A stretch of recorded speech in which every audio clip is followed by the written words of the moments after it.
ఏంటమ్మా ఏంటలా ఉన్నారు? అదేదో ల్యాండ్ టైటిలింగ్ యాక్ట్ అంటమ్మా.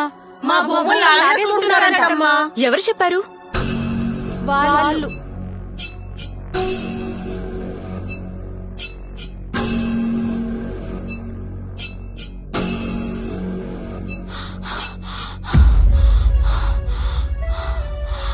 అమ్మా.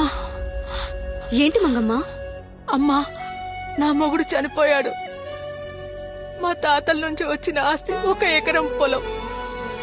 7 సంవత్సరాల క్రితం మా స్థలం అమ్మి నా బిడ్డకు పెళ్లి చేయాలనుకున్నానమ్మా.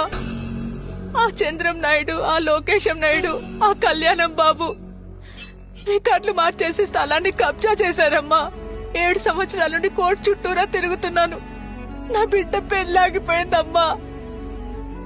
నా బిడ్డ పెళ్లి చూస్తానా అమ్మా? అవుతుందా? ఇటువంటివి జరగకూడదనే ప్రభుత్వం మీకు ల్యాండ్ టైటిలింగ్ యాక్ట్ తీసుకొస్తుంది. ఇది అమలైతే మీ భూములన్నిటినీ పక్కాగా సర్వే చేసి మీ భూములపై అన్ని హక్కులు కల్పించి మీ ఒరిజినల్ డాక్యుమెంట్స్ మీ చేతుల్లో పెడుతుంది. మీ భూమికి పక్కాగా ప్రభుత్వమే రక్షణ కల్పిస్తుంది. అప్పుడు ఇలాంటి విధవలు మిమ్మల్ని మోసం చేయలేరు. అట్టాగా? మరి చట్టం వస్తే భూములు పోతాయని ఊళ్ళో వాళ్ళందర్నీ ఆ సన్నాసులు రెచ్చగొడుతున్నారమ్మా. ఎందుకంటే ఆ చట్టం వస్తే ఆ విధవ సన్నాసుల ఆటలు సాగవు. ఎవ్వరి భూముల్ని వాళ్ళు కబ్జా చేయలేరు. అందుకే ల్యాండ్ టైటిలింగ్ యాక్ట్ గురించి, మన ప్రభుత్వం గురించి వాళ్ళు అబద్ధ ప్రచారం చేస్తున్నారు.